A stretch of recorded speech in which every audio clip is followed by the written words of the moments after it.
cannibalism, asexuality, and violence, a society that had collapsed. What's going on here?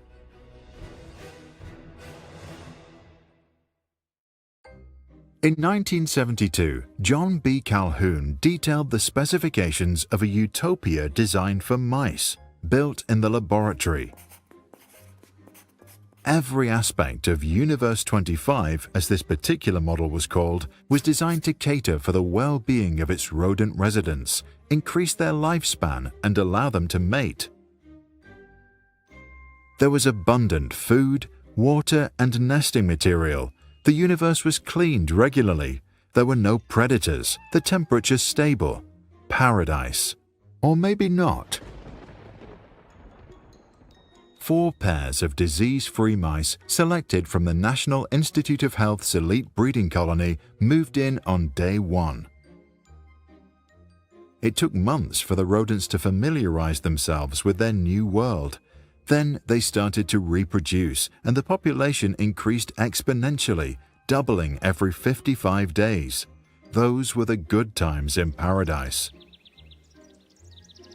Past day 315, more than 600 mice now lived in Universe 25, rubbing shoulders on their way up and down the stairwells to eat, drink, and sleep. Population growth slowed. Young ones found themselves born into a world with far more mice than meaningful social roles. Males faced a lot of competitors to defend their territory against. Many found that so stressful they gave up. Normal discourse within the community broke down, and with it the ability of mice to form social bonds. Lone females retreated to isolated nesting boxes on penthouse levels. Other males, a group Calhoun termed the beautiful ones, never sought sex and never fought. They just ate, slept, and groomed, wrapped in narcissistic introspection. Elsewhere, cannibalism, asexuality, and violence became endemic. Mouse society had collapsed. On day 560, the population peaked at 2,200 mice.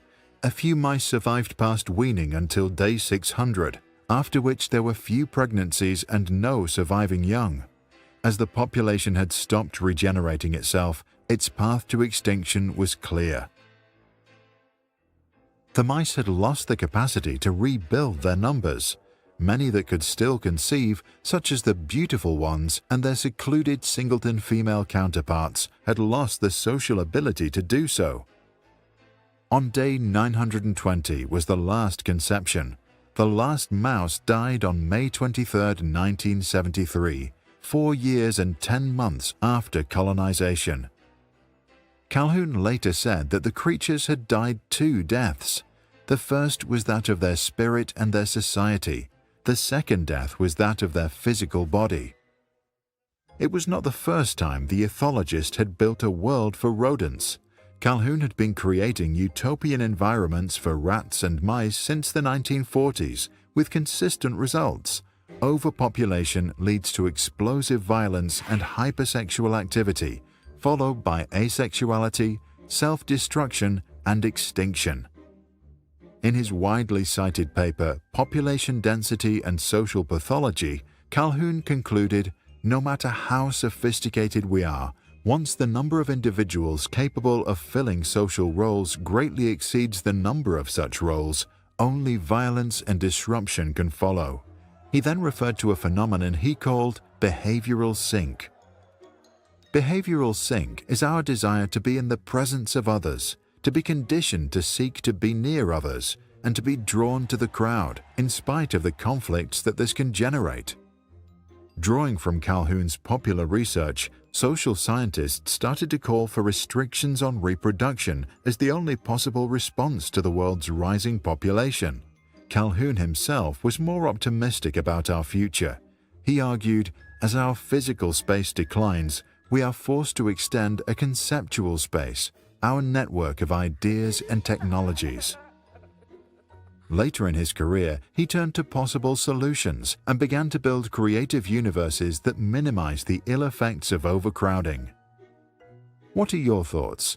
Is overcrowding a danger for mankind, or does it only affect rodents? And if so, what can save the human psyche? Avoiding eye contact in crowded places is one strategy, but is that enough? To read more about Universe 25 and its cultural impact, read the paper of Edmund Ramsden and John Adams.